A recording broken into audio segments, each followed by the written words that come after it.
నమస్తే, welcome to prime 9 come to the point. ఈ రోజు మన కమ్ టు ద పాయింట్ కార్యక్రమంలో మనం మాట్లాడుకునే పాయింట్ ఏంటి అంటే మహాభారతంలో పద్మవ్యూహం గురించి ఈరోజు మనం మాట్లాడుకోబోతున్నాం. పద్మవ్యూహం గురించి ఎందుకు అంటే నేటి రాజకీయాలను పద్మవ్యూహంతోనే పోలుస్తున్నారు. వన్స్ పద్మవ్యూహంలోకి వెళ్ళటం ఈజీయే, బయటకు రావటం అనేది చాలా కష్టంతో కూడుకున్న పని అని మన అందరికీ తెలిసిన విషయమే. మరి రాజకీయాల్లోకి వెళ్ళడం అంత ఈజీ కాదు, కాకపోతే వెళ్ళిపోవచ్చు అనేది కూడా ప్రూవ్ చేశారు చాలామంది. వెళ్ళిపోవటం ఈజీయే, మళ్ళీ వెనక్కి రావటం కూడా ఎంత కష్టంగా ఉంటుంది. ముఖ్యంగా గెలిచి మరీ వెనక్కి రావటం అనేది అసాధ్యం. కాబట్టి అసలు పద్మవ్యూహానికి రాజకీయాలకి సంబంధం ఏంటి అనేది మాట్లాడుకుందాం. అయితే అభిమన్యుడు ఏ విధంగా పద్మవ్యూహంలోకి వెళ్ళడం తల్లి గర్భంలో ఉన్నప్పుడు నేర్చుకున్నాడో, అదేవిధంగా పవన్ కళ్యాణ్ గారు రాజకీయాల్లోకి రావటం ఎలా అనేది నేర్చుకొని అభిమన్యుడు ఏ విధంగా తొందరపడి బయటకు రావాలో నేర్చుకోలేదో, పవన్ కళ్యాణ్ కూడా ఏ స్ట్రాటజీలో రాజకీయాల్లోకి వెళ్ళి బయటకు రావాలో నేర్చుకోలేదు.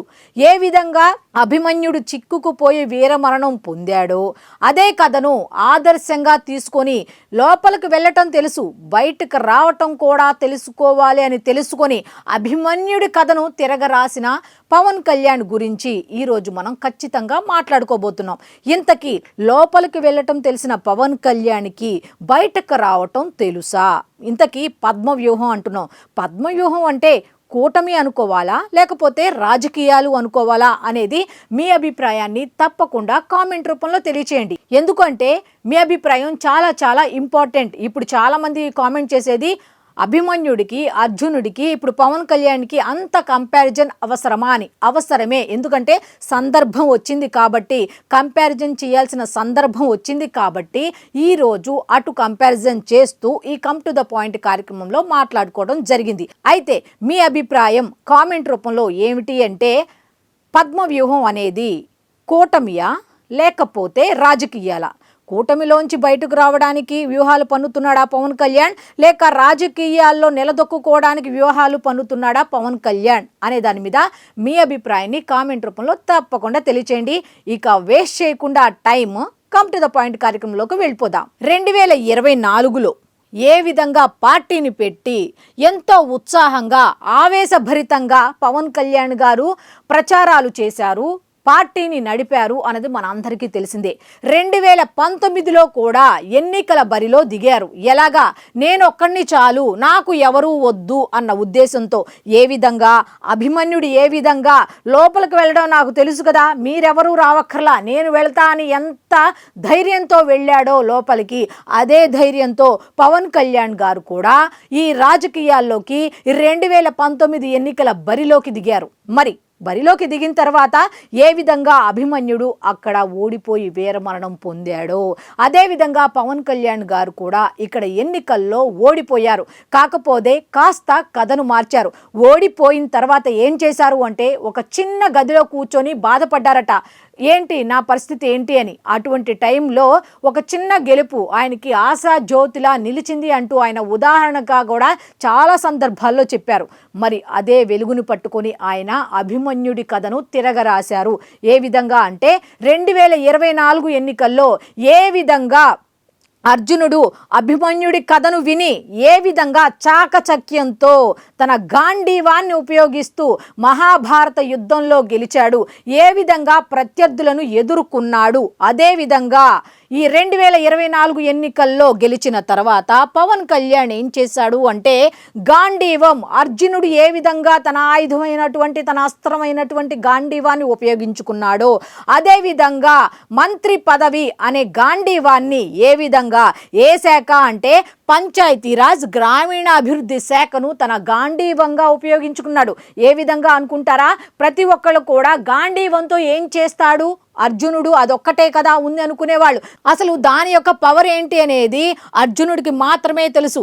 అయితే ఇంకొక విషయం ఏమిటి అంటే పవన్ కళ్యాణ్కి తెలుసు గ్రౌండ్ లెవెల్ నుంచి. ఎందుకంటే పేదల కష్టాలు, ప్రజల కష్టాలు, సమస్యలు ఎక్కడి నుంచి ఉంటాయి ఏంటి అనేది ఒక గ్రౌండ్ లెవెల్లో ఉండి చూసిన వ్యక్తి కాబట్టి ఏ శాఖను తీసుకుంటే కింద లెవెల్ నుంచి మనం అభివృద్ధి చేసుకుంటూ రావచ్చు, ప్రజల్లో మమేకం అవ్వచ్చు అన్న ఉద్దేశంతో ఈ గాంధీవాన్ని ఏ విధంగా అర్జునుడు ఉపయోగించాడో ఈ పంచాయతీరాజ్ గ్రామీణాభివృద్ధి శాఖను కూడా అదే విధంగా ఉపయోగించి ఒక వినూత్న ఆలోచనలతో, ముఖ్యంగా గ్రామాల్లోని ప్రజలకు ఏం కావాలి, రోడ్లు కావాలి, మంచినీళ్లు కావాలి, మౌలిక సదుపాయాలు కావాలి అన్నట్టుగా, అలాగే గిరిజన ప్రాంతాలు ఇంకా చాలా ఉన్నాయి, వాళ్ళకేం కావాలి, గిరిజన ప్రాంతాల ప్రజలకు మనం ఏమి ఇవ్వగలము, ఏ శాఖ ద్వారా అయితే న్యాయం చేయగలము అని ఆలోచించి ఈ పంచాయతీరాజ్ గ్రామీణాభివృద్ధి శాఖను తీసుకొని అంచెలంచెలుగా 22 నెలల్లో ఎన్ని వినూత్న కార్యక్రమాలు చేశాడు అనేది కనుక మనం చూసుకుంటే